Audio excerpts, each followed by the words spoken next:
Folks, welcome back. Hope you are having a great Saturday.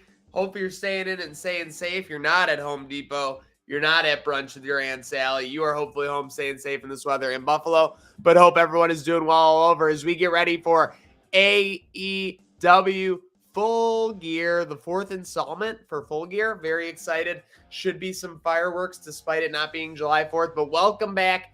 It's the show where it's not wrestling with your budget.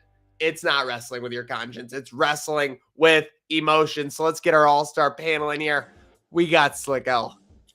We got the Micah man, Jake Micah. We got the voice of reason, Ernie Green. And we got Mr. Perfect when it comes to picking Michael J. Partham. Look at that. You two are cute. It was hard. It was a hard adjustment there, but it worked. How we doing, boys? How is everything going in this Full Gear Saturday? I'm ready. Ready to roll. MJF ought to be the champion of the world. Let's go. If I'm the voice of reason, we're in trouble.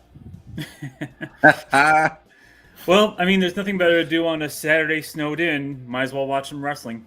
Seriously, Facts. could not agree more. And we are in for it. We obviously, I mean, things are going great in the wrestling world right now. I hate to kind of start with the broad strokes, but right now you've got the Triple H era WWE. You've got AEW, incorporating not just their own brand, but, AEW Ring of Honor now, kind of umbrellaing and kind of bringing more attention to the brand through that, I guess, is the idea. But with that said, let's do what we do every time.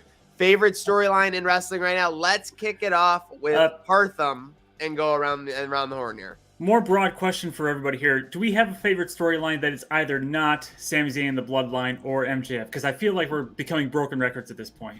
What about the Acclaimed? Everyone loves it. It's more just that they're over. It's not necessarily a storyline per se. Acclaimed, They're just the champs and they're over. All right, Like then you know what? I agree. This is a great call. We use our logic. Then what I want to talk about, and I want to hear what you guys are thinking, what about this AEW Championship Tournament? I'm in a pretty weird field to be in it. I mean, didn't you think? I'm looking at the competitors. I mean, besides one or two, I mean, it just seems like the rest was kind of thrown in. Dante Martin was in the AEW Championship picture. Like, what? I mean, he had a title match before against Hangman. He did, but even that was kind of like sporadic and out of nowhere. It was more like just a young gun getting a shot, right? Sure. I don't know. Feels, I only bring it up like, because for 3 years, AEW was so based in the numbers and it was all about being the number one contender. And then they put this championship, tournament together. And those don't feel like the top 8 guys to me, is my take. it feels like this pay-per-view in general is going to be like a big, at least for a little while, shift to some of the young guns that they can do in some of these singles positions. At least that's what I get the vibe with storyline wise and everything. And the way that this is sizing up, I mean, we've got, who is it? It's going to be Starks and Brian Cage tonight.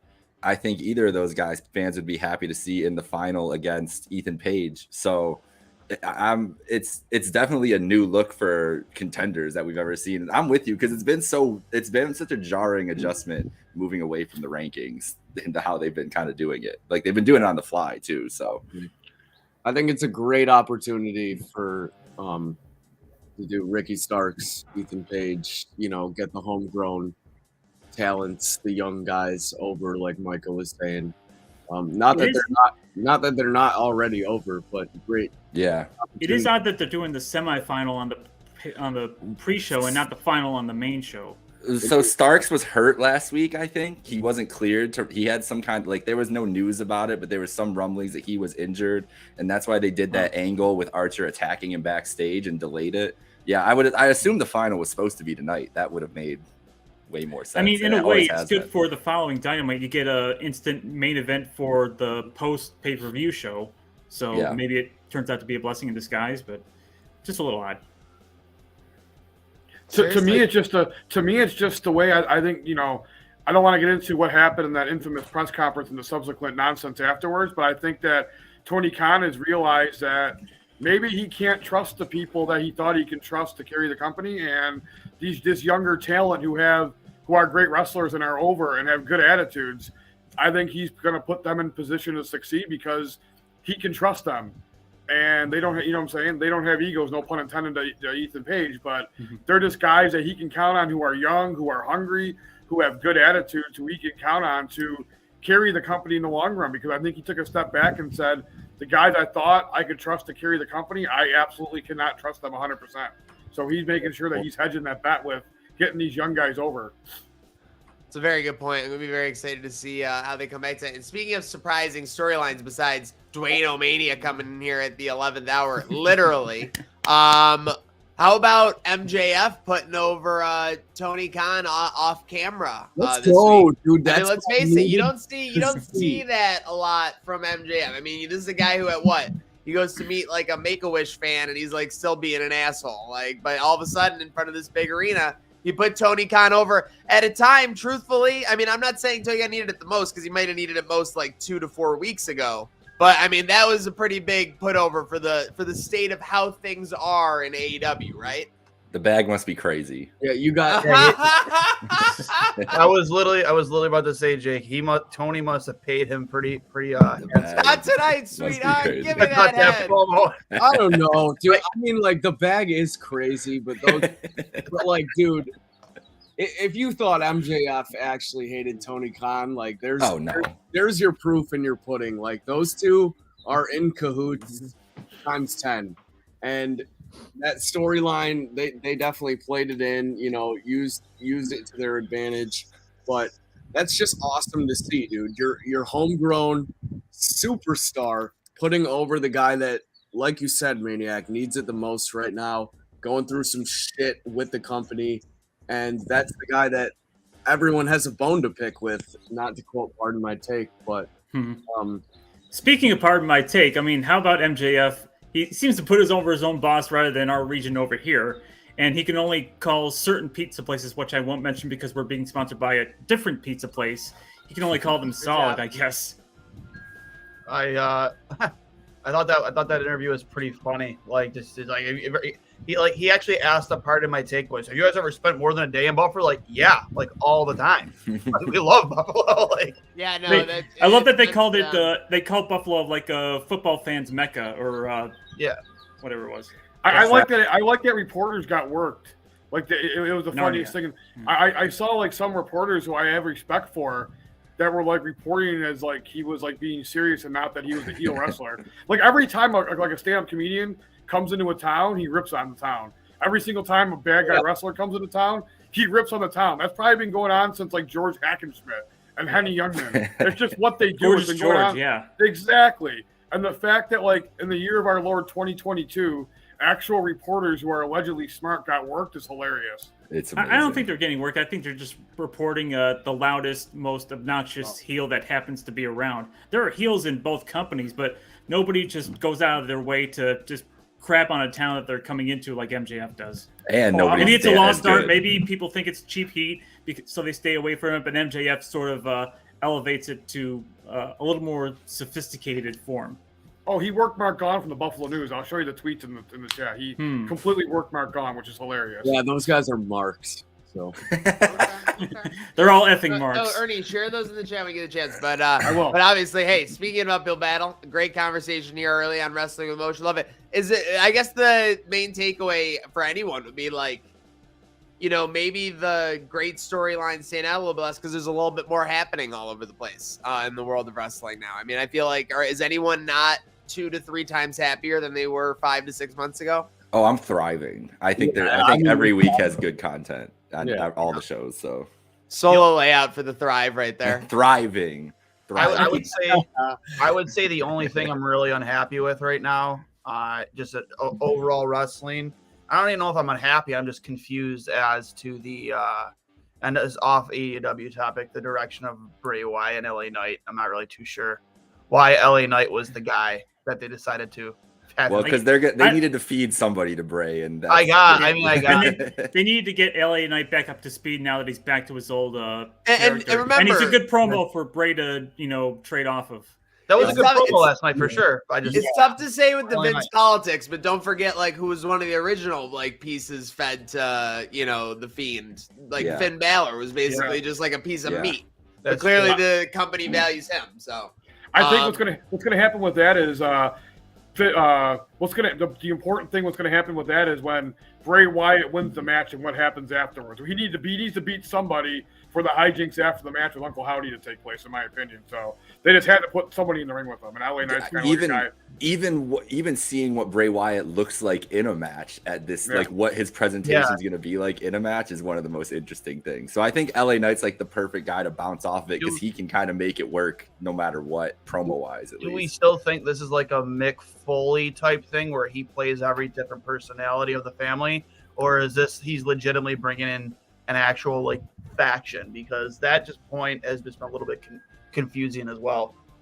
They might not even know right now. Yeah, who knows? It might still be working on it. Trips is trying to get answers from Wyndham, and he just can't get a verdict. He's like, all right, just push it for another week. Well, I do think don't forget that Ariel Hawani interview with Triple H where he was like, yeah, Mhm. Bray is one of the most sophisticated guys when it Yeah. I comes remember to that. Yep. creativity and Yep, he beat me storyline. to it. And I got to slow him down. Like, he's always changing pace on where to go with the story and whatnot. So, I mean, Yeah. I'm not the first person to say this. You look at the layering of something like the Firefly Funhouse or whatever the hell was going on compared to the average WWE storyline. I mean, the proof is in the pudding. Speaking of the proof is in the pudding, it's time for Partham's favorite time of the show. It's Partham's picks percentages. And he's out top. He's at 82.6%. That's roughly 5 out of 6. He actually oh my he took a God. little shot. He took a little shot last week. Eh. You What dropped a little bit happened? with your 6 and 2. 75%. But the big news here was Micah up from 70% to 74.7 with a strong Oh, 7 and locking 1 in, showing. baby. You got Yeah. Ernie leapfrogging everybody. You got Slick staying up there at 73. Slick, you and I didn't have a terrible week. Ernie and Micah just dominated with the 7 and 1. I There's know, nothing but that like can be I done. was holding like a second place spot. I was the one guy that could knock off. Well, you see here, this could be one pick difference for tonight. So I think that's all the more exciting when you see Well, that. I think the good news that we see here is we're like the AFC or NFC East. Everybody's 500 or above. We're a beast here. Yeah, And the good news is that I brought the asterisks for Alex Micah, who is Yeah. 50% after 4 and 4. Yeah, he I needs- mean, I hate to point fingers, but the guy picked Omos over Strowman. I Yeah. mean, what the hell is going on? I don't know. There's no explanation Like, for bro, his No life. explanation for Alex Micah, but that's why we No love him here on explanation. the show, where it's not wrestling with your conscience, it's not wrestling with your budget, it is wrestling with That is true. emotion. So let's get into it, guys. Real quick, overall, before we get to the picks, overall hype level for this show. I mean, we got the Elite coming back. I would say is number one storyline going into this, besides the MJF, title picture. Maybe Mercedes, somebody. If Whatever. Mercedes comes out, I'm gonna Maybe. lose that. I will lose that. Are we getting JR tonight? I don't know. Because I that would be think cause so. for celebration. There's I been missed him on Wednesday night. speculation I'm on not his gonna part lie. that he'd Oh. be reduced to like pay-per-views and special events. So Yeah, probably. I would hope. JR so. is like a Brock Lesnar at this stage. Let's If fucking go. JR and Mercedes comes out and we hear it's boss time. Oh no, that's Cole's thing. He's not going to Lose reduce it. himself to that. I will No, lose it. I will punch a hole in my wall. They- Okay, real quick. probably got since that trademark, boss time, and all those phrases. Since and crap. since it's not a match, like does anybody think Mercedes debuts tonight? No. Mm, I think it's like 30%. I'll give it like 25%. Yeah, I 20%. Slick said 10%. 50, but he lowered himself to 30 Yeah. just so he could. Yeah, But no, it's somebody, JR would be great. Like someone's getting beat down in the ring, and then she comes out, and it's just like they didn't call the supervisor, they called the boss. oh Like, my like, god, like, you're getting me like, fired like, up. like, she comes out. And all I would say is that Mercedes needs to not come out of a tunnel if she debuts, is what I'm saying. Oh, dude. With that said, either okay, the let's get match- into what's actually happening on AEW Full Gear. I'm going to start with one, to be honest, where I don't really know what's going on because, plain and simple, Eddie Kingston does not need an excuse to fight anybody. Can anyone give me like a quick like synopsis? This is just of this match? this is an Eddie Dream match with a guy. Oh, that okay, he it's just loves. an Eddie Dream match. Pretty Okay, much, makes pretty sense. much, yeah. Makes sense. Eddie's got to have his dream matches, and clearly at this point, Tony Khan's got to take care of his guys. So I don't fault him at all. Why don't we start with Slick? Give me your pick for Eddie Kingston, Jun Akiyama. Yeah, I mean, I got a lot to say about this one. You've been scouting. I got Eddie. I mean, he's been taking L's unnecessarily. You saw that. I forget her name, the girl that interviews backstage here and there, but that one interview. Renee? No, not Renee. The other girl. she had an interview with Eddie where but it was Renee. I'm sorry. He was interviewing Swerve in his glory. He was interviewing Eddie, and she was like, "What's next for you?" And he's like, "I don't know, like, but I'm fine. I'm fine." Putting on a crazy face, taking all these L's. He's got to get a win here, plain and simple, and maybe bigger plans in the future for Eddie Kingston. Hopefully, I love Eddie Kingston, so I would hope good to see him go over here on the pay-per-view, and hopefully bigger things in the future. Yeah, I hope bigger things too. I'm going with Eddie. I think this is definitely just Eddie, a dream match where they're just gonna beat the shit out of each other for 10 minutes, and he's gonna be so happy about it. The tag match last night was pretty good too. If you guys go back and watch that. So, Are we on me? Okay. I'll go Eddie too. Going back to Slick's point, hasn't had a ton of success lately, and I don't know, for him to drop one here after just like all of the L's in a row. For the same reason Slick said, I think Eddie Kingston. Yeah, Eddie. Nothing else to add. Eddie, nothing else to add. Let's move on. Yeah, at this point, I mean, let's face it, great spot. Eddie can Sweet. take 4 to 5 losses on Dynamites and Rampages, but you get him one on pay-per-view. I think that's a guy who is singing the right tune, especially in the locker room. just And let's face it, if Eddie doesn't like you in the locker room, that's when you actually have a problem. for everyone's information, Alex Micah is on Jun Akiyama. No, come on. Probably Come is, on. probably He probably is. With that said, now this one has been boiling over. We do know a little bit about. What do you guys thought about this buildup? Obviously, Britt Baker has been you want to talk about a pillar of AEW. I mean, geez, for the women's division, arguably, the only one there for a year or two, it seemed. With that said, obviously, she's trying to go on her singles run now. Doesn't need a title to be a big draw, which I agree with the DMD.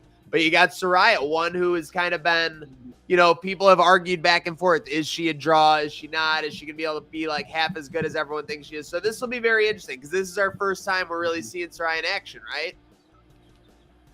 5 she just years. got cleared. She just got cleared, obviously. Okay. So with that said, I do think that Britt Baker wins, but she'll put Saraya over big time because she's the one who can make a star right now in AEW, and Saraya really needs a big match here. So I think Baker gets the win, but Saraya goes over. And the overall takeaway is that, Saraya might have something to prove here in AEW the next couple of years. Partham, what do you got? Britt Baker, DMD versus Saraya. Well, I guess these matches weren't as easy to pick as I thought because Saraya is going over. She's coming back for her first match. Britt Baker, like you said, is in a position where she's a pillar. She doesn't need a title. Now she's in a position where she can put over other people. Now, Saraya is not an up-and-coming, young star. She's a veteran, but she's coming back for her first return match that people are dying to see and going to be happy for her for. Britt Baker's got to put over Saraya. It's Saraya.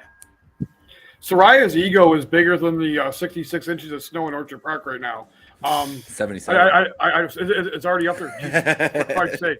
That's when I went to sleep last night. My apologies. No, you're good. Britt Baker has been one of the best things that happened to AEW, male or female. I hate that she's going to have to put Saraya over because I don't think Saraya ever in her life or wrestling career has proven that she cares about anybody but herself. And I said at the beginning that Tony Khan's going to regret this purchase within like the first year because she's more of a problem than anybody. She's going to make CM Punk look like a church choir person. And I'm telling you, I'm just predicting that. However, Ernie, and I say this with respect because we know what you're saying. Yeah. How is that even possible at this point? CM Punk literally nuked the company. CM Punk. Okay, well, I'm just saying. I'm predicting I am predicting that her attitude is going to blow up not the whole company. She's going to blow everything up. I may be wrong. I predicted I'm wrong. If I was wrong, a year from now, I'll raise my hand and say I'm wrong. That's what I want from you then. I want a timetable. So she's not with AEW come April 1 next year. I would say September 1, but I like that pay-per-view, Labor Day pay-per-view. She will not be in the company. September 1. Okay. Okay. However, on the record here. I like that. However, you don't put that investment in her to have her lose her first match. Saraya wins tonight, and I don't think there's any doubt about that, whether I like it or not. I want to scream everything that that Ernie just said from the rooftops because when they signed her, I even said I don't think she's a needle mover personally. I think sometimes wrestlers need to be protected from themselves, and a year from now, I even said it. I think that whole back knock thing is going to really hurt them in the long run because WWE worked their asses off to bring Daniel Bryanson back. WWE worked their asses off to bring Edge back from injuries that they never thought, they'd ever return from. And I mean, she is a personality. She is a draw, but for her to come to AEW the way she did, and just, I always say, WWE, as much as you don't like them, they protect wrestling. They do their best to protect wrestlers from themselves. And that's why you don't see the headshots anymore with short chairs and whatnot. So I personally agree with Ernie. With that being said, I do take Saraya over here because, I mean, I just can't see her losing her first match, even if it is Britt Baker. I'm not a big Saraya fan. I've made that publicly known. I don't know. She just doesn't do anything for me. All right, so none of the three of you said my idea, so I'm ready. I'm really hyped up about this. I got two kernels of why I'm saying this. The first thing Saraya tweeted when she showed up in AEW was, "Hey, at Jamie Hayter." Britt Baker on Wednesday night gave a very, very babyface promo. That was the most babyface promo she's cut in a long time, talking about her dedication to the fans, to AEW, being the heart and soul, all that. I think Saraya wins, and we get a double turn. Britt Baker face turn, Saraya heel turn, with Jamie Hayter helping Saraya turn on Britt Baker. Let's fucking go. Holy shit. I love that. And first of all, it's Saraya, you dumb idiots. Wait, who did you wait, Micah, you Saraya wins. Saraya wins. wins. Yeah. Saraya. You guys are marks. I've got Yeah, no, I love. Wait. Wouldn't the mark go out of their way to pronounce it the way that they want it to be pronounced? Oh, shut up. Yeah. He's like, in I'll your throw a face. fireball in your face. Shut up. You're no wizard. Oh yeah, you'll see. Saraya. I got, like Ernie said, you don't bring her in. Yeah, that guy borrowed my jersey, just so you know. But you don't bring Saraya in to have her lose this match. I mean, Britt Baker's a bona fide superstar. Those promos that did that face to face, absolutely amazing. Britt Baker is phenomenal, dude. I don't know why so many people hate on her. Like, she is so good, and she could take it out here. Like, no reason why she can't. You bring Saraya in to really boost the female division. She's got to go over here over Britt Baker, and I love Micah's idea of the double turn. That'd be awesome. Speaking of Micah, what do you got there, Micah? This is for Slick for yelling at us. You made the list, buddy. You just made the list, pal. You did. Who you think you The are? list of Micah. Oh, by the way, guys, Jericho was revealed as the singer on The Masked Singer. I know that nobody knew. He really got revealed. They did an actual reveal. The worst Masked Singer episode ever. It was so the notes he was hitting were like literally only notes that ever Jericho hits, like and sings that way. That version of "Shut Up and Dance" was stuck in my head for like. Shut up and dance with me. Oh, He needs his own It's my karaoke. destiny. He needs his own karaoke show, honestly. he really does. He really Needs a does. halls after Okay, that. I guess I'm an idiot. I just looked. Saraya is minus 800 in this match, but I will say, let me tell you something. Isn't there a little bit more money in like her getting screwed at the end of this match, and then like having like a bigger match with Dr. Baker down the road? That's all I'm saying. Because As for we move on, WWE, and there was a pay-per-view right around the corner again. that's Yo, true. That's true. I don't think it would be this spot, but there is potential. She said the first person that she texted when she was cleared by doctors was none other than Mercedes Bernardo. She did. MV. All right. Hey, we'll say, and hey, bringing this up. So we'll stay in the women's division because obviously this is a banger as well. Tony Storm versus Jamie Hayter.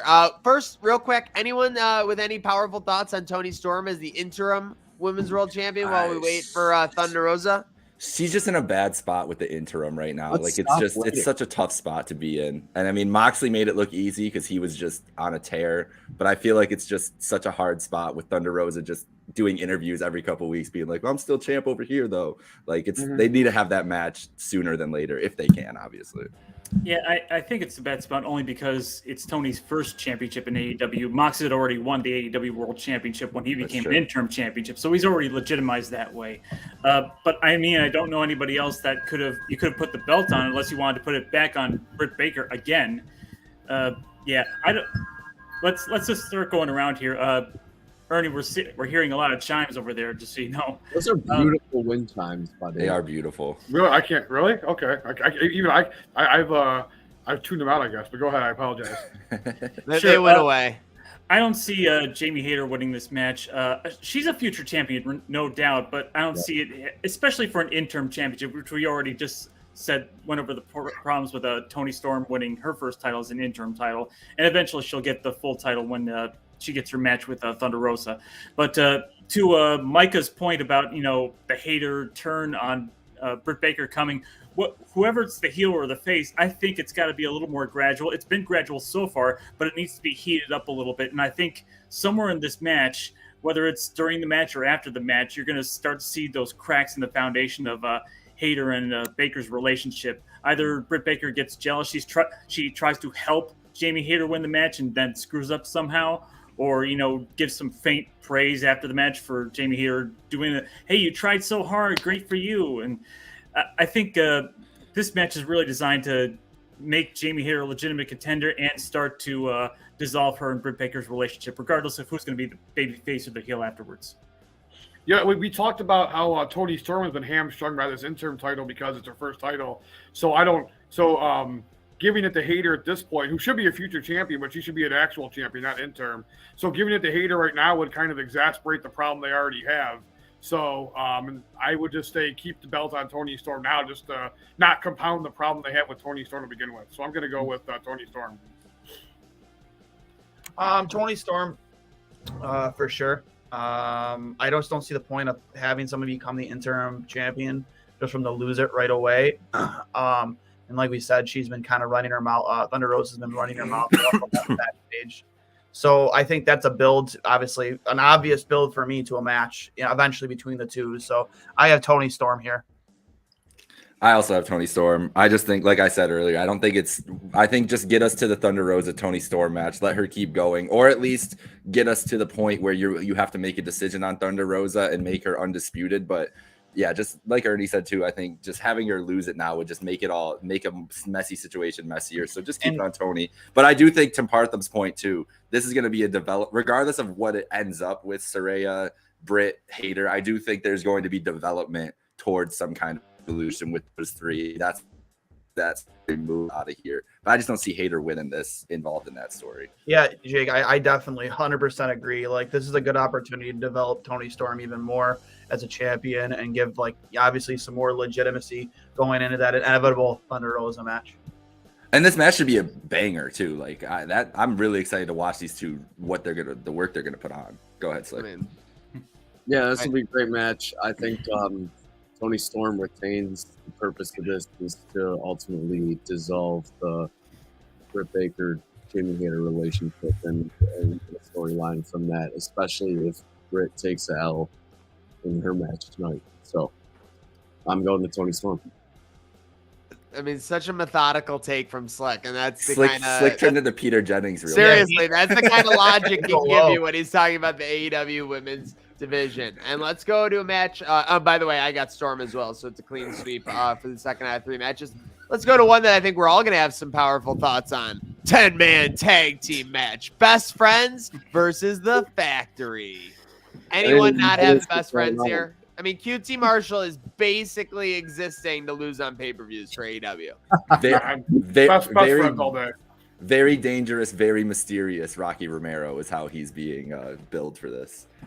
I'm assuming that's a Danhausen billing. Yeah, actually, I guess the better thing is how will the Danhausen hijinks play into this match would be the better prediction, right? Because we all have Best Friends in a sweep, I'm assuming. Danhausen better pin QT Marshall. That's the only way I want. I love Danhausen. I love Danhausen so much. Me too. Yes. Awesome. Yes. Wrestling's perfect when you have a balance like that. I mean, let's face it. You think of someone like R-Truth who hasn't been in the title picture ever, but he's been a prominent WWE guy for 10 years. I mean, sounds ridiculous. That could be Danhausen. I was watching the 31 ladder match the other day, and R-Truth, the whole story of him in that ladder match is he's afraid of heights. And got over my fear of And spiders. and spiders. Could there not be one spider on that ladder? Dude, I mean, I'd love to get off topic, so I won't even hesitate. But his like running shtick for like 2 years, when he just continuously came out in like championship situations he wasn't involved in, or like when he came out in the Royal Rumble and went all Got the way up the ladder, and Yeah, like, dude, that was Like, crazy. I'm just saying, like that shit. Everyone just was like staring at him, so- like, what the fuck is I going literally like- have that video saved in my phone because I keep going back to The it 'cause one, it's so the good. one when he said, the one when he comes out to say he got over the fear of ladders and he's in the Money in the Bank match, and Corporate Kane's just like, you're not even in the match, and Reigns and like Ziggler are just like, Greg, it's so good. And again, that is what Danhausen is almost like. He's almost like the Creed Bratton of AEW. Okay. Like when he's on screen, his potency to be funnier and crazier than anything is to me is before anything. So we got I would never, ever pay anybody for cameo, like how you like some of your personalized. But if Danhausen ever got on cameo, Oh, he's on there. oh, is he? Oh, Yeah. oh, we should absolutely do a Danhausen cameo for Wrestling with Emotion. Everybody pitch in and do one because that's yeah. Of course he's on Cameo. Any way you can make the monies. that's Yeah, it's so worth every penny. You gotta put up real life human monies. Speaking of worth every penny, it's probably still the top selling shirt on shopaew.com. We have got a tag team match for the AEW World Tag Team. You want to talk about solidifying, everything you got going on. The Acclaimed looking to really vanquish any, lingering demons as far as Swerve and Our Glory is concerned. Because obviously it took them a couple tries to beat him, and now they got to beat him at a pay-per-view to kind of keep at it. They got Daddy Ass in their corner. I think the Acclaimed get it done right now. They're too hot. I think Keith Lee and Swerve Strickland can easily go on their own and be single superstars right now, which kind of plays into this in my mind. I love the tag team division. I think there's almost like a little too much going on now with like certain, personnel coming back and whatnot. So we will see. But in this match, I am going to take the Acclaimed. I feel like they're just super over, and to go against them right now would almost be like Vince 2017 WWS. So I'm going to go with the Acclaimed. Slick, what do you got? Yeah, the Acclaimed. They're gonna take this. I feel like this trilogy spot is just to create time in order to ultimately have an Acclaimed FTR match, who will probably take the belts off the Acclaimed. I think the Acclaimed Agreed. will get those tag titles back at some point, but FTR takes it off of them. I think FTR is not as over as the Acclaimed with the crowd, but they're very close, and you got to put all the belts on them at one point if you're having them collect all these titles. So I have the Acclaimed here. Maybe we get the Keith Lee Swerve feud out of this tonight, but ultimately we get some daddy ass chicanery, and the Acclaimed win this match. I'm also going with the Acclaimed. It's funny you brought up FTR because I think that's the money match looking ahead is Acclaimed FTR. If we start a proper program with them, that's going to be just great reactions. Like you said, it's going to be great reactions all around regardless. So I'm going with the Acclaimed, but the more interesting thing for this match for me is what happens with Swerve and Our Glory, because I feel like I've been calling for Swerve to turn on Keith Lee for like 6 months now, and that's kind of what they've been doing is dragging it out. And when is the moment going to happen? Is it here when they finally fall flat on their faces again and lose to the Acclaimed? Or I don't know. Swerve's also been tweeting out this random like logo with no context all this week. So Swerve's got something. He's always up to something. And I think that a Swerve and Keith Lee feud and some of the matches that those two could have together has just been the most enticing prospect to me since they both showed up together and started teasing this. So I think that's where I'm more interested in. But give me the Acclaim to keep it rolling, keep the vibes rolling. And I know there's no law that you have to be tied at the hip as a tag team, but it feels like Swerve comes out of the tunnel by himself all the time. Swerve is just on his own, man. Yeah, seriously. Someone did make a prediction the other day though that what if they win the match and still break up as a tag team and only go up for their title matches and then are just beefing with each other. There's a lot of they've been so interesting with this. I want to know what the next thing in the story is. I hope it's not just something basic wrestling. Break up, have a couple matches, and be done with it. Yeah, I'm gonna go with the Acclaimed as well. I think it's kind of a layup in terms of predictions here. With Swerve, it's Swerve in Our Glory or whatever. I like Micah said, I don't think that's a tag team that's going to be around for too much longer. So for me, it wouldn't make too much sense to kind of have them, go over the Acclaimed. I think the Acclaimed is one of the pillars, like that new breed I guess I talked about, that really can bring AEW out of the kind of the mini slump they're in, a kind of young talent that could really bring them to another level to where they can have a future. I think the Acclaim's going to win. I think the Acclaim's going to have a very, very long run at the top right now, with or without the titles. Yeah, the Acclaimed is too hot, and Swerve and Our Glory has been teasing their eventual breakup even before they won the tag titles a few months back.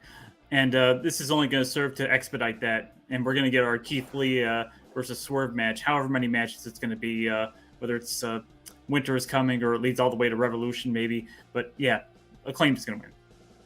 Partham, you might have had a point with these easy to pick matches. 3 sweeps so far, and the only one is me not picking Saraya as a minus 800 favorite. So we'll see how that works out for me, Cotton. But moving on, yes, I think we all fully expect the Acclaim to confidently retain, because obviously, again, the act is just great right now. With that said, let's move on. Let's go to a little bit more of a match, maybe not so much of an investment, but obviously should be a payoff. I mean, this has been, boiling over. I mean, what is even the thinking here? I mean, obviously you had like Christian with like the triple swerve over the last, and then he uses his right hand and all that stuff. So with that said, Luchasaurus, Jungle Boy, Jack Perry, Steel Cage. I mean, I feel like this is the payoff. This is maybe when things, I'm going with a full-time prediction. Luchasaurus and Jack Perry reconcile in the Steel Cage. Christian can't get in to prevent the reconciliation. They both leave together at the same time. Just like draw. Skipping out. Yes, What, draw. like Skipping off into the distance. And Christian is equivalently Squidward looking out the window at SpongeBob and Patrick. But with that said, I'll pick an actual winner. I'll go with Jack Perry. Slick, what do you got? Yeah, Jungle Boy.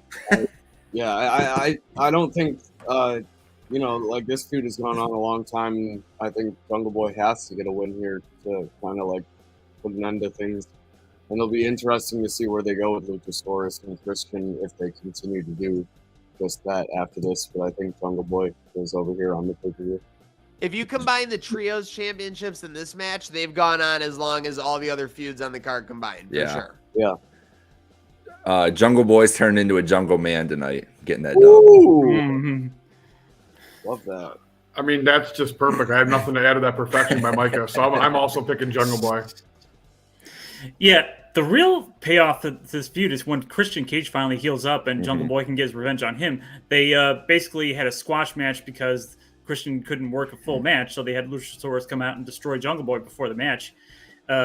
This is basically Jungle Boy's way to get to Christian Cage. First, he gets the friend that turned on him, and then he's going to get the mentor that turned on him whenever Christian gets healed. So I think, Jungle Boy's got to get the win tonight. Okay, and it's another sweep. Let's get into it now. Do we know what Dwayne? Oh, here comes Dwayne with the run. Dwayne, Steel Cage, Jungle Boy, Luchasaurus. So you got. I was listening from the bathroom. I'm going Jungle Boy. I'll go just. Thanks for that info. Anyways, moving along. We got a 4-way match to the Ring of Honor World Championship. Now, I got to be honest. You want to talk about a match that can legitimately steal the show? I think this is the perfect recipe because people aren't super invested in the Ring of Honor World Championship, despite it being on Chris Jericho's waist right now. You got Jericho, Danielson, Claudio Castagnoli, and Sammy Guevara. Things could go crazy. Partham, break it down. Let's hear your pick for this match.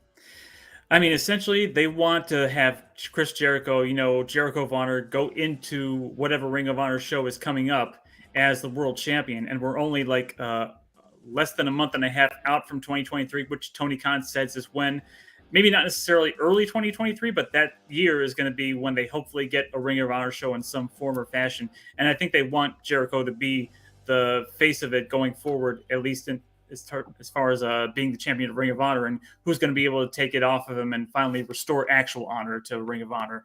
So as much as we'd all like to see Bryan Danielson win the Ring of Honor championship or Claudio get it back after he just lost it, it's not Sammy Guevara's time for any major championship right now. So for the time being, unless Brian insists on winning it, or they insist on Brian winning it, it's going to be Chris Jericho.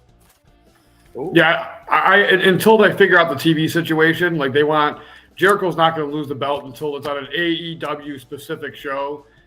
They want, which is the right thing to do. Put the, have him carry. You the mean a belt Ring of to Honor the- specific show? Ring of Honor, yeah, Ring of Honor. I apologize. Yes, yeah. Until they have a Ring of Honor specific show, or Ring of Honor, even a Ring of Honor specific pay-per-view before they get a show, that's when he's going to drop the belt. So he's going to hold it until then. So I'm going Jericho. And by the way, real quick, I should have brought this up, and that's poor on me as a moderator. But real quick, we mentioned earlier, AEW switching the Ring of Honor brand to AEW Ring of Honor. Yes. Obviously, a really good play. Obviously, what do you guys think about that? Obviously, I mean, I'm very interested to get your guys' thoughts. It's a subtle little nudge. It's WWE presents NXT.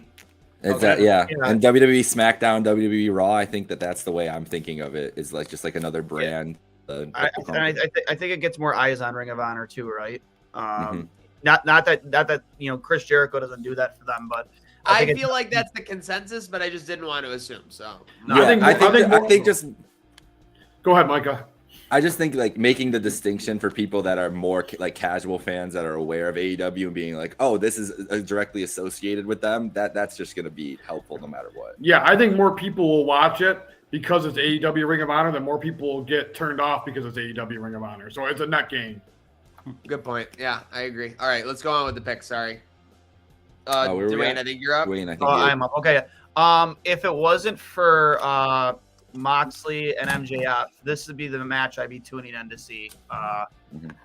For Full Gear. I just want to take a second, how unbelievably cool and almost semi-historic is it that Jericho has been able to stay as relevant as he has been for as long as he's been. He's got another championship belt on his shoulder. I think. Is there a belt that he hasn't held yet in terms of world? Universe. Pardon? 24/7 title. 24/7 title. It's wild. It's insanity. How that guy has been able to always keep his gimmick fresh. He never gets stale. I think that's why he's always been on my Mount Rushmore of wrestlers, because He's the GOAT. always been able to just keep things fresh for him, and he never, when things get stale, he's always on to his next gimmick and getting that over. He's Madonna, basically. Yeah, I remember. Not quite as good as singer, but maybe. Yeah. But I remember Like Elton John. him getting the word "it" over was a bet in the back room. It's I remember listening to that story, reading it in his book. Somebody bet him he could get one word over, just a single word, and he went out and did it that night. But regardless, I'm gonna take Chris Jericho.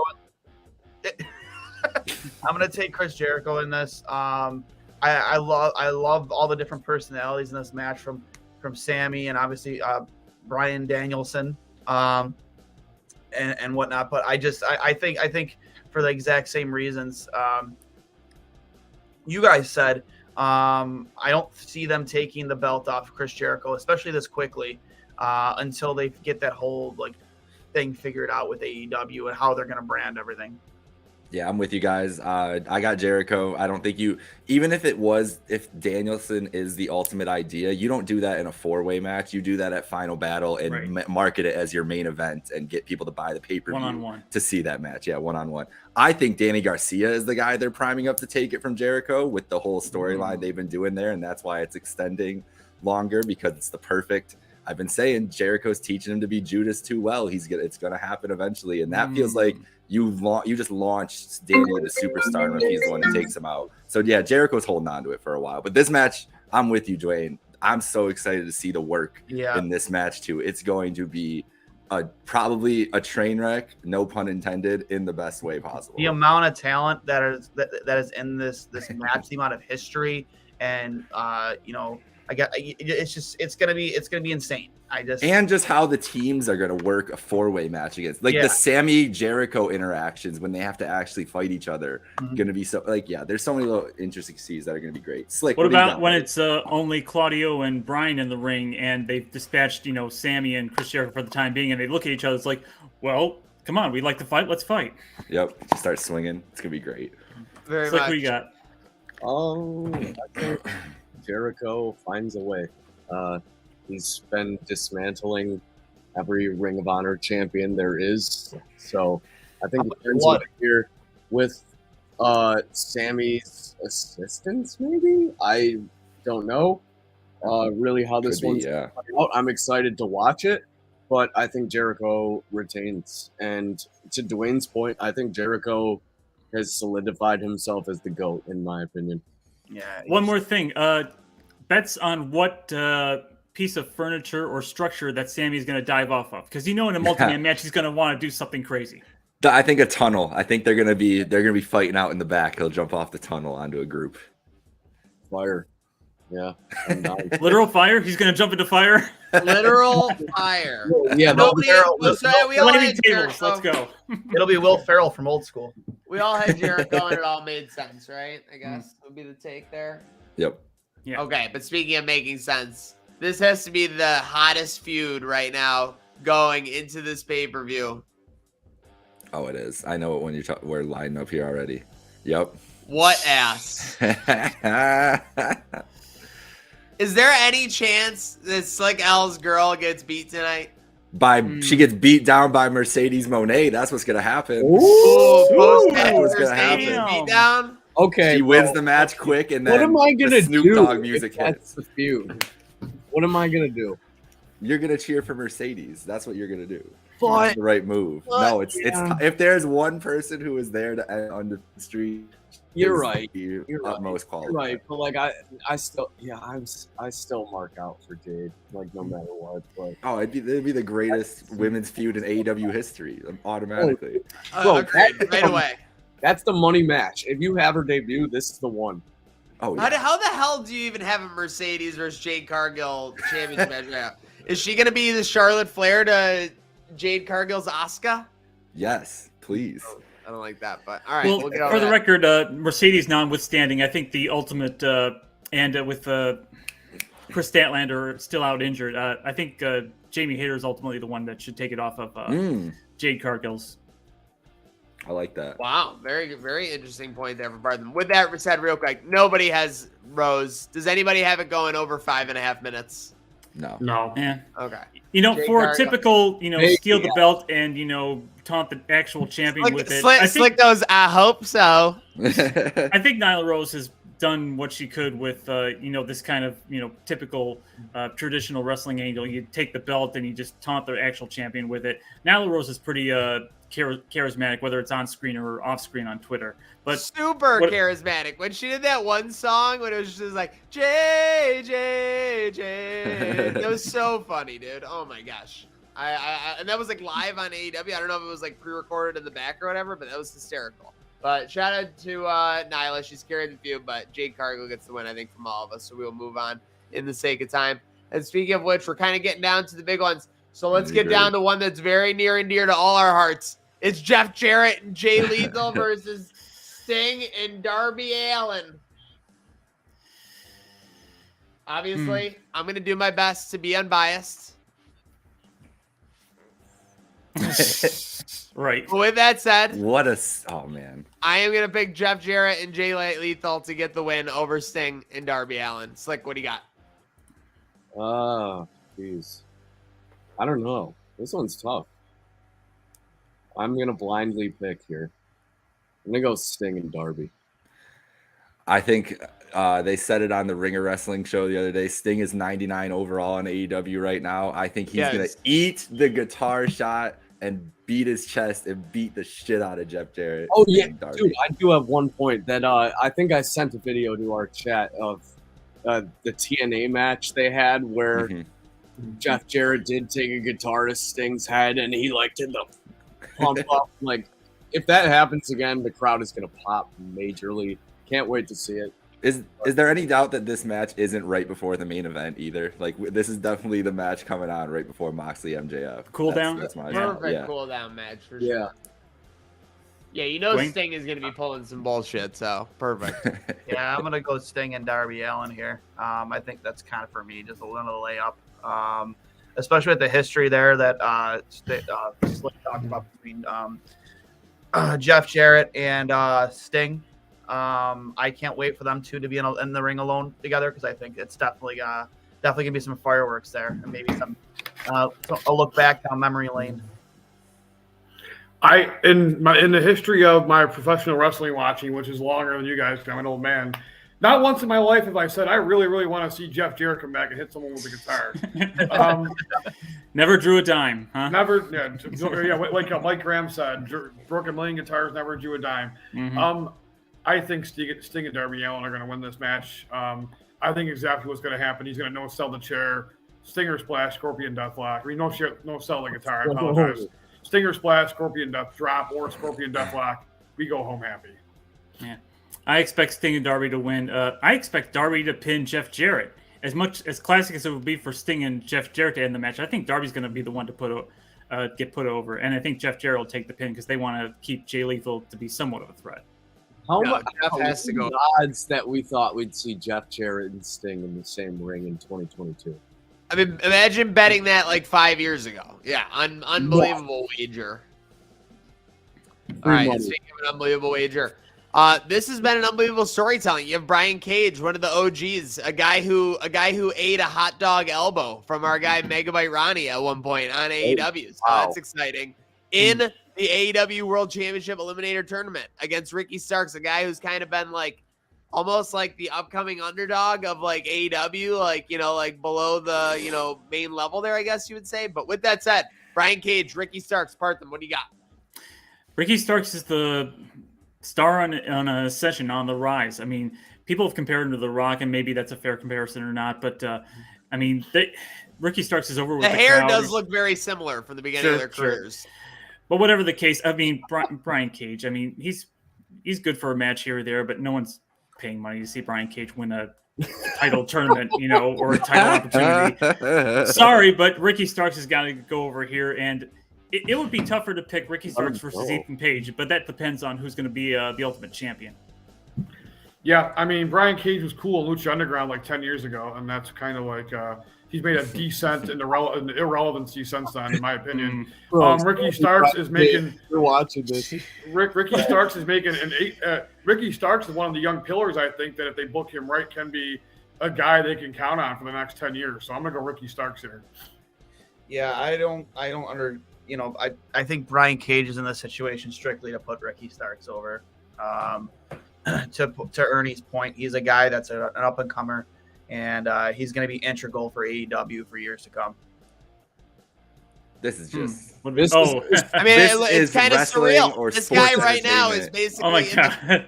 This guy is in the semifinals. Who he's about to do this to is in the semifinals of an AEW That championship. should be Ronnie. In It the should be Ronnie. semifinals. It just shows you Doing the like, he's only a snowperplex. degree of separation away. Oh, what execution! This is Look at that. cinema, dude. Effective. Seriously. Oh, Effective. Give me Starks. Give me Unbelievable. Starks. Yeah.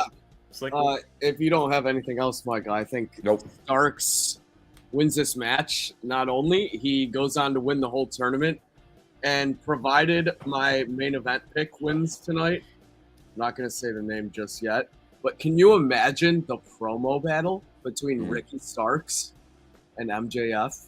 Mm-hmm. Well, I just said it, so whatever. Oh, great. But- Yeah, I thought you were gonna say. So we have and a whoever, but- clean sweep for starting. But can you imagine that promo battle? And I'm also biased. I'm still mad at Brian Cage that Ronnie he beat Ronnie. So yeah. Yeah, I'm not gonna That's lie. fair. If it weren't for my two picks, we would have 9 sweeps right now. So break out the brooms, I guess. Yeah, well, you're if you're into Wow. that sort of thing. look real at us quick- over here burying Brian Cage worse than the Southtowns. Yeah, that was pretty bad. Wait, He or just- baby. worse than Gabe Davis buried his dog when he threw it in the snowbank. Uh, 3-way match to the AEW That poor TNT dog. Championship. Wardlow, who has all the momentum in the world, is literally still as hot as fire. Samoa Joe and Powerhouse Hobbs. This is a great match, great hosses. We're going to see some bodies flying around, but give me the War Dog at the end, keeping that title, sending the fans home happy. Slick, what do you got? Yeah, War Joe. I don't think they're a thing anymore. No, they're not. No longer. Yeah.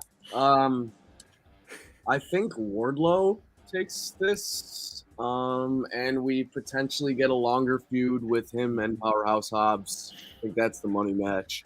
I don't really know the angle that they go with Joe after this, but I think Wardlow retains. People have been complaining that he's kind of gone. I know Ernie actually feels this way. I agree with him too, that Wardlow's kind of gone stale. after how over he really was. So I think you got to try and get that momentum back as much as you can. I think he retains. What was the damn? I just lost my train of thought there. So we're not worried. I'm not worried about it. This match, in the words of the great Big E, big meaty men slapping meat, slapping meat. I don't want your 5-star matches. This is what I'm here for. Yes. I cannot wait to see this match. I am going different though. We're not getting a sweep here. Samoa Joe double title pins Hobbs, What and it the- frees up Wardlow to go after maybe a bigger title in the company later on. Wow.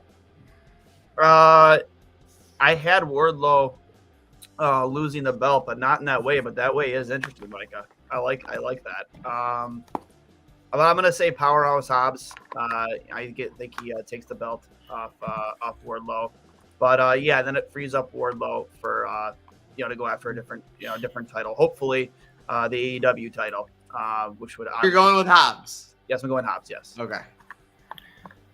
I think they're still going to keep the belt on Wardlow. However, to get the belt off him to be the first person a potential new champion has for the world title, who may or may not have history with him, would be a very, very intriguing start to that person's title reign. Which would be a very intriguing start. However, I think Wardlow's going to take this tonight. Yeah, of course, Wardlow is definitely going to be a down the road contender for MJF should he win the title. There's a lot of history there. Some even say that Wardlow should ultimately be the guy who eventually takes the title off of MJF should he win the title. But that's not going to be for months in advance, one way or the other. Joe's already got a belt, and they haven't built up Powerhouse Hobbs enough for him to be, a legitimate TNT champion. More than even if Wardlow's a little bit colder than he was at the start of his TNT title reign, he's obviously the rising star and the one that out of all these guys that people pay money to see. They're gonna keep the title on Wardlow, especially in a 3-way match. Oh, I remember what I was gonna say. What was the name of the tag team with Jericho and AJ Styles that lasted for like a week? Y2 I'm thinking AJ. They were Y2 Y2 AJ. That's Warjo vibes right there. That's What did he exactly do? what I Did thought he of he when they like came burned the together. shirt in the ring Yeah. after they were a tag team for like 2 weeks? Boy, that was cool. I don't even remember Those that. shirts sold though. They were like a #1 merch seller, that's like so real funny. quick. Y2 AJ. I wish I had one. All right. Great. To be- Chance we hear War Pigs tonight or no? Nah, No, they it's would've the gotten that Survivor by now. Series song, man. They would've gotten They that, yeah. literally Triple H saw Yeah, everybody talking about it for Wardlow and was like, "Oh, I'm gonna just buy that for War Games instead." Yeah, they got kind of owned. I mean, I can totally see Tony Khan pulling the trigger right now just to say fuck. Hey, I do have a song prediction though tonight coming up with some hints in one of our matches actually. Oh So God. keep it rolling. That's a good tease, I guess. Oh. With You know that what? said, I've heard that idea for Wardlow for a little while now. I think War Pigs works more as a pay-per-view hype song rather than an entrance song. Mm-hmm. Okay. Mm-hmm. Speaking of hype, speaking of pay-per-views, I was tempted to put this match last just because of the implications and the return to the wrestling world. But a 6-man tag team match for the AEW World Trios Championship involving Death Triangle, who won the titles in September after they were vacated by 3 of the wrestlers who, over the last half decade, are arguably 3 of the most popular, entertaining wrestlers in the entire business. Goes without saying. The Elite, Kenny Omega, and the Young Bucks. Matt Jackson. Oh, the character's cut off. Oh, sorry, intern. With that said, I will let Partham start it up. I mean, I'm going to say, though, right out of the gate, you guys know where my pick is going. So, Partham, fire us up. Tell us what's going to happen when the Elite make their return to all Elite wrestling. It's not complicated. The Elite triumph and return. They're going to get their belts back, and they're going to pick up right where they left off. Does Yeah, anybody not have the Elite? I don't. The only thing interesting to me in this match is how the crowd's going to react to them when they come out. That's the only thing that's interesting to me because, in my opinion, it's a foregone conclusion as to who wins. Do you think that it's anything but like returning heroes? Like, I think their reception they're going to get is the same like Luke Skywalker, Han Solo, and Chewbacca got when they walked back in at the end of A New Hope. Better than that. Except without the title. Better. Dwayne? I'm definitely gonna go the Elite here. I think that's just pretty obvious with all the antics that took place between them and Punk and everything in between, and then never officially losing their titles. they get it back tonight for sure. So I'll go with the Elite. So I think we're getting. I'm going with the Elite, obviously, as well. There's going to be some dissension. They've been teasing it in Death Triangle a little bit, with Pac wanting to use the hammer, and Phoenix being like, I don't want to use the hammer. So I feel like that's how we're going to get there inevitably at some point in the match tonight. But the Young Bucks bio right now, once I rose above the noise and confusion, is the first line in the second part of Carry On My Wayward Son. And that is what I think we're going to hear pop it off tonight when the Elite show up, which would be a legendary song. They spent the money for MJF, spend the Elite. Wait, what did they do with MJF? The Rolling Stones song. They had Rolling Stones for the ladder match, yeah. That was a great touch, too. I love that. Wait, Maniac, what's your pick for this? Slick, it's your. It doesn't matter what your pick is for this. The Elite. Got him. There should be There should be no other discussion. You've seen the direction Tony Khan's taking ever since the CM Punk stuff, bringing in Colt Cabana. That was. Yeah, that supposedly did not smooth things over if they were going to be smoothed over in the first place. You know where his head's at after all those antics, and that goes on with the Elite getting the trios titles back that they should have never lost, because those championships were made so that they could hold them, and that's why they get them back here tonight. There's been enough division across this world in the last 10 years. You know what? As a sign of unity, I'm going to take the Elite with you guys, even against my better judgment. What? We'll move on. And we'll move on from that. On to our main event. Single match for the AEW World Championship. Everyone, I feel like this chat is already a foregone conclusion that Maxwell Jacob Friedman is better than you, and he knows it. He's about to become a champion. He is. Even if he wasn't already, we know that Moxley was, at this point, was supposed to be on a break, vacation, or whatever. Even with his wife now in the AEW fold, I think it's a well-deserved break that he's supposed to go on. So even if it wasn't MJF, I mean, Moxley would have to drop the title to somebody. It might as well be the hottest star in the AEW.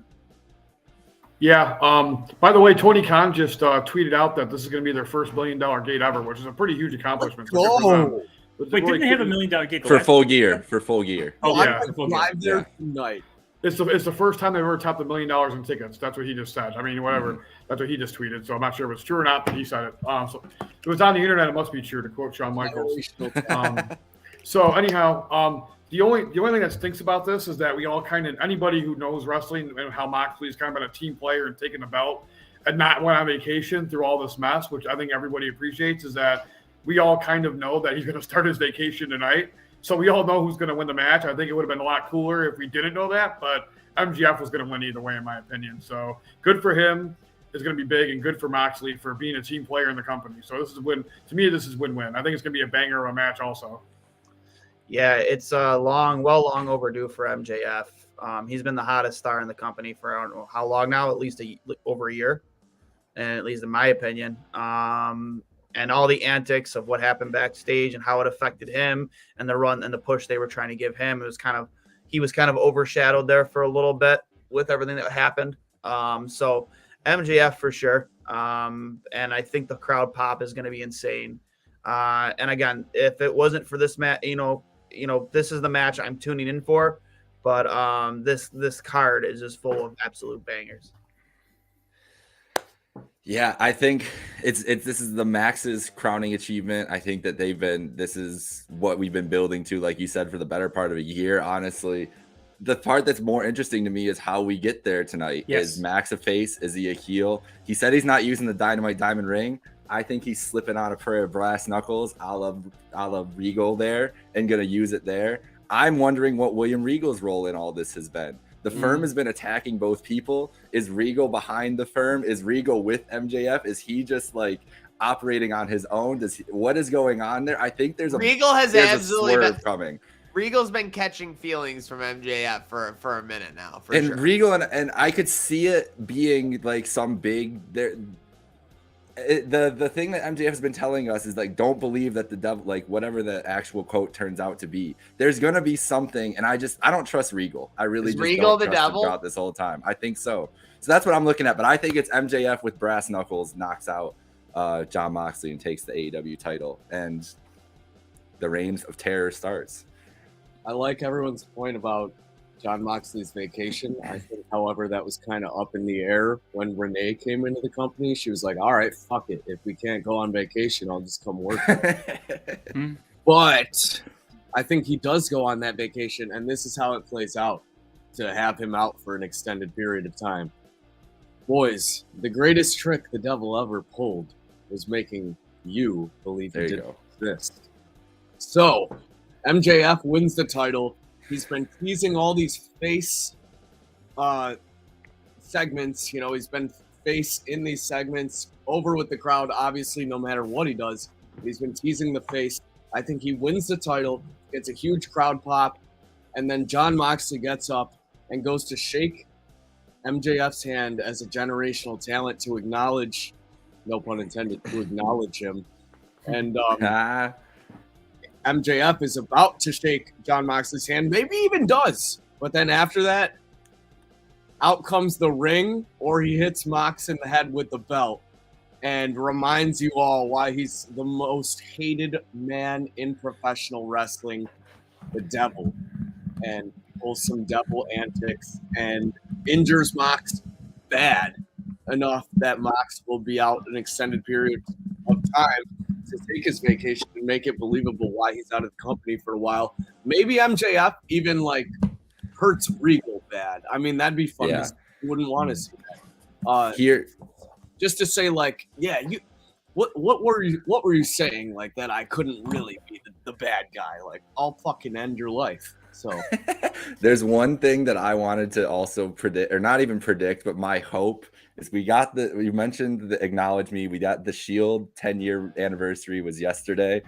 If Maxwell comes out to any type of Shield entrance, and I have it in my head where it's Maxwell, Jacob, Friedman, Better Than You, and then the crowd can just scream out the you know it and it hits and he comes out the crowd some way or anything. I just feel like there is some Shield thing there that they can touch on just a little bit to give all the people looking out for it like, oh, look at that, and stuff that everybody else will be like, what's going on? Very big hope of mine, but come on, Max. Come on. And that's a Micah hope for Come sure. on, Max. I Oh, want yeah. to make a hot take right now. I think MJF holds this belt longer than Roman Reigns holds his belt. Over 2 years? I don't think so. Nah. Not. Yeah. Arthur, you've been trying to let- jump in for a minute. Even when he signs with WWE? Yeah, let me try and lay this out. Regal is an interesting component to this, but I don't think he turns on the Blackpool Combat Club just yet. I mean, he just got here. We love having him, pontificate for the Blackpool Combat Club, and he does see something in MJF, but he doesn't quite, think that he's there yet.